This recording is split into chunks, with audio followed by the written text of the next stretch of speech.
যে নারী রমজান মাসে ৬টি জিকির করবে ওই নারী পৃথিবীর ভিতরে শ্রেষ্ঠ ভাগ্যবতী নারী হবে এবং আল্লাহ তাআলা তার সকল দোয়া কবুল করবেন, তার সকল অভাব দূর করবেন, তার সকল কষ্ট দূর করবেন। যদি তার স্বামী কথা না শুনে তার স্বামী কথা শুনবে, সন্তান কথা না শুনলে সন্তান কথা শুনবে। ওই নারীর থেকে ভাগ্যবতী নারী আর কেউ হতে পারবে না। এই ৬টি জিকির হচ্ছে এই রমজান মাসে শ্রেষ্ঠ জিকির, আপনি অবশ্যই করার চেষ্টা করবেন। ১ নাম্বার জিকির হচ্ছে নারীদের জন্য, মা বোনদের জন্য, সেটা ইস্তেগফার বেশি বেশি পড়বেন।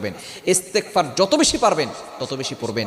ইস্তেগফারের মাধ্যমে আল্লাহ তাআলা আপনার সকল গুনাহ ক্ষমা করে দিবেন, আল্লাহ বিপদ দূর করবেন, অভাব দূর করবেন, কষ্ট দূর করবেন, বালা মুসিবত দূর করবেন, টেনশন দূর করবেন, রিজিকের ব্যবস্থা করবেন। এই জন্য ইস্তেগফার, আস্তাগফিরুল্লাহ আস্তাগফিরুল্লাহ আস্তাগফিরুল্লাহ।